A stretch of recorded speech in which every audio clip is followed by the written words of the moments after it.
이번 시간에 우리 2025년 1회 정보처리 기사 실기 기출문제를 같이 한번 풀어보도록 하겠습니다.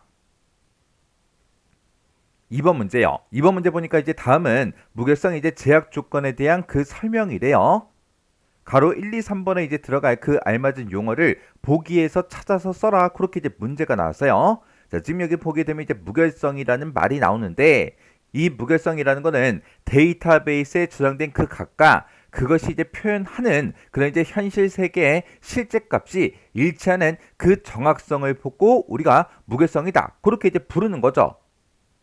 그리고 제약 조건이란 말이 붙었는데 무결성 제약 조건이라는 거는 데이터베이스에 들어있는 그 데이터의 정확성을 보장하기 위해서 부정확한 그런 자료가 데이터베이스 내에 저장되는 걸 방지하기 위한 그런 제약 조건을 우리는 무결성 제약 조건이다. 그렇게 이제 얘기하는 거예요.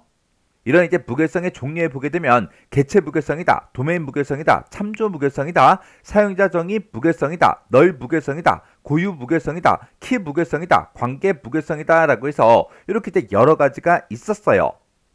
지금 여기 보게 되면 이제 땡땡 무결성 제약 조건 그리고 땡땡 무결성 제약 조건 땡땡 무결성 제약 조건하고 나는데 이 동그라미 1번, 2번, 3번에 뭐가 들어갈지 그거를 이제 보기에서 찾아서 쓰라고 그렇게 이제 문제가 나온 거죠. 지금 여기 보게 되면 이제 첫 번째 거 동그라미 1번 무결성 제약 조건은 제약 대상이 이제 속성이래요. 그리고 널 값에는 아무것도 안 써져 있고 릴레이션 내에 제약 조건 개수는 속성의 개수와 동일해야 된다. 그렇게 이제 써져 있어요. 이렇게 주어진 이제 속성 값에 대한 그런 무결성 제약 조건을 보고 얘기하는데 주어진 속성 값이 정의된 그 도메인에 속한 그 값이어야 된다. 그걸 이제 규정해 놓은 게 우리 도메인 무결성 제약 조건이요. 그래서 예를 들어서 성별이라는 그 속성이 있어요. 그러면 그 성별에 들어갈 수 있는 거는 남하고 여밖에 없겠죠. 해서 그 속성에 들어갈 수 있는 그 값들을 모아서 우리는 도메인이다. 그렇게 이제 부르는 거고 그 도메인에 속한 값이 된다. 그런 규정을 보고 도메인 무결성 제약 조건 그렇게 이제 부르는 거예요. 그래서 우리 동그라미 1번에는 도메인이 정답입니다. 그리고 동그라미 2번이요. 동그라미 2번 무결성 제약 조건은 제약 대상이 이제 튜플이래요. 그리고 널 값에 보니까 이제 기본키하고 그렇게 이제 써져 있고요. 그리고 릴레이션 내에 제약 조건 개수가 딱 한 개다. 그렇게 이제 써져 있어요. 그러면 지금처럼 이렇게 이제 기본키에 대한 그런 이제 무결성 제약 조건을 보고 우리가 이제 개체 무결성 제약 조건 그렇게 이제 부르는 거죠. 그래서 동그라미 2번의 정답은 이제 개체예요. 그래서 이 개체 무결성이라는 거는 기본 테이블이 있을 때 그 기본 테이블에 보게 되면 이제 기본 키가 있겠죠. 그 기본 키를 구성하는 어떤 속성도 널 값이 됐든 중복 값이 됐든 그런 것들을 가질 수 없다. 그걸 이제 규정해 놓은 게 우리 개체 무결성 제약 조건이요. 그리고 동그라미 3번은 보니까 이제 제약 대상이 속성하고 이제 튜플 그렇게 이제 나왔고요. 그리고 널 값에 보니까 이제 웨리키하고 써져 있죠. 그리고 릴레이션 내에 제약 조건 개수는 0개부터 시작해서 여러 개를 이제 가질 수가 있대요. 이렇게 이제 외래키에 대한 그런 제약 조건을 보고 참조 무결성 제약 조건 그렇게 이제 부르는 거죠. 그래서 동그라미 3번에 들어갈 그 정답이 참조예요. 참조.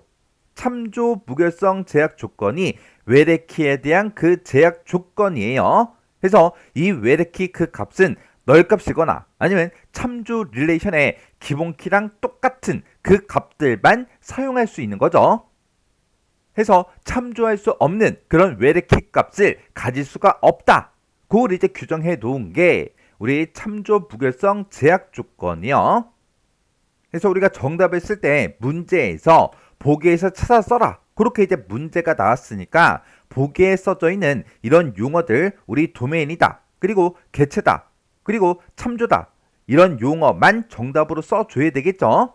그래서 우리 동그라미 1번의 정답이 도메인이고요. 동그라미 2번이 개체, 동그라미 3번에 참조하고 이렇게 이제 정답을 써주면 됩니다. 자, 그럼 이제 우리 무결성 제약 조건에 보게 되면 이제 여러 가지가 있었는데 이 내용 좀 우리 정리 좀 하고 지나가자고요. 자, 우리 무결성이라는 거요. 무결성이라는 거는 데이터베이스에 저장된 그런 데이터 값과 그것이 이제 표현하는 현실 세계의 실제 값이 일치하는 그 정확성을 보고 우리가 이제 무결성이다. 그렇게 이제 부르는 거죠. 해서 여기서 이제 무결성 제약 조건이라는 거는 데이터베이스에 들어있는 그런 이제 데이터의 정확성을 이제 보장하기 위해서 부정확한 그런 자료가 데이터베이스 내에 저장되는 걸 이제 방지하기 위한 그런 이제 제약 조건을 보고 우리가 이제 무결성 제약 조건이다. 그렇게 이제 부르는 거죠. 그때 우리 무결성의 종류에 보게 되면 개체 무결성이라는 것도 있고요. 우리 도메인 무결성이다. 우리 참조 무결성이다. 사용자 정의 무결성이다. 그리고 널 무결성이다. 그리고 고유 무결성이다. 키 무결성이다. 관계 무결성이다 해서 이렇게 이제 여러 가지 종류가 있습니다. 그러면 이 각각의 이제 무결성들이 뭘 의미하는지 그거 좀 이제 정리 좀 하자고요. 자, 우리 개체 무결성, 우리 다른 말로 이제 실체 무결성 그렇게 이제 부르기도 하는데 이 개체 무결성이라는 거는 우리 기본키에 대한 그 제약 조건입니다. 해서 우리의 기본 테이블에 들어있는 그 기본키를 구성하는 그 어떤 속성도 우리 널 값이 오거나 중복된 값을 가질 수 없다. 그런 규정을 보고 우리가 이제 개체 무결성이다. 그렇게 이제 부르는 거예요. 얘가 이제 무슨 말이냐?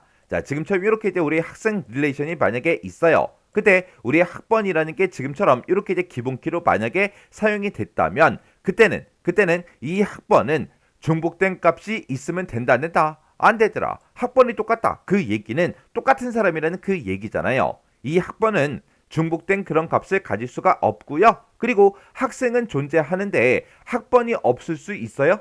없죠. 그렇게 우리 학번이라는 그 속성에 대해서는 널 값이 와도 안 되는 거고요. 중복된 값이 있을 수도 없는 거죠. 해서 널 값이나 이게 중복 값을 가질 수 없다. 그런 규정을 보고 우리가 이제 개체 무결성 그렇게 이제 부르는 거예요. 해서 이 개체 무결성은 기본 키에 대한 그 제약 조건이요. 그 다음에 이제 우리 도메인 무결성이요. 도메인 무결성을 우리가 다른 말로 영역 무결성 그렇게 이제 부르기도 합니다. 얘는 주어진 그 속성 값에 대해서 정의된 그 도메인이 있으면 그 정의된 그 도메인에 속한 그 값만 이제 입력이 돼야 된다. 그런 이제 규정을 보고 우리가 이제 도메인 무결성 그렇게 이제 부르는 거예요. 자, 예를 들어서 지금처럼 이렇게 이제 우리 릴레이션이 존재할 때 그때 이제 수강 릴레이션을 보게 되면 우리 과목명이 있죠. 이 과목명을 보게 되면 영어도 있고요. 우리 전산도 있고 수학도 있고 이렇게 딱 세 가지만 이렇게 이제 들어 있습니다. 만약에 이런 이제 과목명 그 속성에는 영어다, 수학이다, 전산이다 그 세 가지 값만 입력이 되도록 그렇게 이제 도메인을 이제 정의를 해놨어요. 그러면 이 과목명에는 그 딱 세 가지 값만 이제 입력할 수 있는 거죠. 만약에 이 과목명에다가 국어를 이제 입력하면 된다 안 된다? 안 된다. 그런 걸 보고 우리가 도메인 무결성이다. 그렇게 이제 부르는 거예요. 예를 들어서 이 학생 릴레이션에 만약에 지금은 여기는 없지만 만약에 성별이라는 그 필드, 그 속성이 있다고 가정을 해보자고요. 그러면 그 성별이라는 그 필드에는 집어넣을 수 있는 그 값은 뭐하고 뭐밖에 없어요? 우리 남이다, 여다 그 둘 중에 이제 하나의 값만 집어넣을 수 있겠죠. 그리고 만약에 학생이라는 이 릴레이션에 만약에 이제 학년이라는 그 속성 값이 있다고 가정을 해보자고요. 그러면 여기가 만약에 초등학교다. 그러면 그 초등학교에서는 학년이 1학년부터 6학년까지밖에 없죠. 근데 그 학년이라는 그 속성에다가 7학년이다, 8학년이다 그런 값을 이제 입력하면 된다 안 된다? 안 되더라. 그렇게 도메인에 대한 그런 이제 규정을 보고 우리가 이제 도메인 무결성이다. 그렇게 이제 부르는 거예요. 그 다음에 우리 참조 무결성이라는 거요. 이 참조 무결성이라는 거는 우리 외래키요. 외래키 그 값은 널 값이거나 아니면 참조 릴레이션의 기본키 값과 동일해야 된다. 그런 규정을 보고 우리가 이제 참조 무결성이다. 그렇게 이제 부르는 거예요. 해서 릴레이션은 참조할 수 없는 그런 외래키 값을 가질 수 없다. 그런 규정을 보고 우리가 참조 무결성 그렇게 이제 부르는 거예요. 해서 외래키와 참조하려는 그 테이블에 이제 기본키가 있을 때 그 외래키와 기본키는 도메인과 그 속성 개수가 똑같아야 돼요. 예를 들어서 지금처럼 학생 릴레이션이 있고 우리 수강 릴레이션이 있을 때 우리 학생 릴레이션에 들어있는 이 학번이 이제 기본키로 이제 사용이 되는 거죠. 그래서 얘가 이제 기본키일 때 그때 수강 릴레이션에 들어있는 이 학번이라는 거는 이제 외래키로 이제 사용이 되는 거예요. 근데 지금 여기 보니까 이제 학생 릴레이션에 학생들의 정보가 이제 쭉쭉쭉 들어있는데 지금처럼 여기에는 이제 1001번부터 시작해서 1004번까지 이렇게 이제 4명의 학생의 그 데이터가 이렇게 이제 들어있어요. 근데 이 수강 릴레이션에서 우리 학번을 이제 입력할 때 지금처럼 이 기본키와 동일한 그 값만 이제 입력을 할 수가 있는 거죠. 만약에 내가 여기다가 1005번 그 학생을 이제 입력할 수 있다 없다? 없더라. 내가 여기다가 1005를 입력하게 되면 그 1005를 가진 그 기본키 학번 이걸 이제 찾아가는데 1005번이라는 그 학생이 있다 없다? 없더라. 없더라.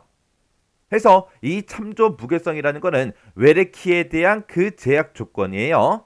해서 이 외래키 값은 널 값이 와도 돼요. 해서 이 참조 무게성이라는 거는 우리 외래키에 대한 그 규정인데 이 외래키 값은 널 값이거나 아니면 기본키 그 값과 동일한 그런 값만 우리가 이제 입력할 수 있어요. 이런 게 우리 참조 무게성이요. 그 다음에 우리 사용자 정의 이제 무게성이라는 거요. 얘는 말 그대로 속성값들이 사용자가 정해놓은 그런 제약 조건이 있다면 그런 제약 조건을 이제 만족해야 된다. 그런 규정을 보고 우리가 이제 사용자 정의 무게성이다. 그렇게 이제 부르는 거고요. 그 다음에 우리 널 무게성이요. 널 무게성이라는 거는 릴레이션에 들어있는 그 특정 속성 값이 우리 널 값이 될 수 없도록 그렇게 하는 그런 규정을 보고 우리가 이제 널 무게성이다. 그렇게 이제 부르는 거예요. 그 다음에 우리 고유 무게성이요. 고유 무게성이라는 거는 릴레이션의 이제 특정 속성에 대해서 각 튜플이 갖는 그런 속성 값들이 서로 달라야 된다. 그런 규정을 보고 우리 고유 무게성 그렇게 이제 부르는 거예요. 해서 고유 무게성이 만약에 설정이 되게 되면 중복된 값이 들어갈 수 있다 없다? 없더라. 없더라. 그 다음에 우리 키 무게성이라는 거요. 얘는 이제 하나의 릴레이션에는 적어도 이제 하나의 키가 존재해야 된다. 그런 규정을 보고 우리가 이제 키 무게성 그렇게 이제 부르는 거고 그 다음에 우리 관계 무게성이라는 거요. 얘는 이제 릴레이션에서 어느 한 튜플의 이제 삽입 가능 여부나 아니면 한 릴레이션과 다른 릴레이션의 튜플들 그 사이에 그 관계에 대한 그 적절성 여부를 이제 지정한 그런 이제 규정을 보고 우리가 이제 관계 무게성이다. 그렇게 이제 부르는 겁니다. 해서 무게성에 보게 되면 지금처럼 이렇게 이제 여러 가지 종류가 있어요. 각각 이제 어떤 게 뭘 의미하는지 정확하게 구분할 수 있도록 여러분들이 기억하고 계셔야 돼요.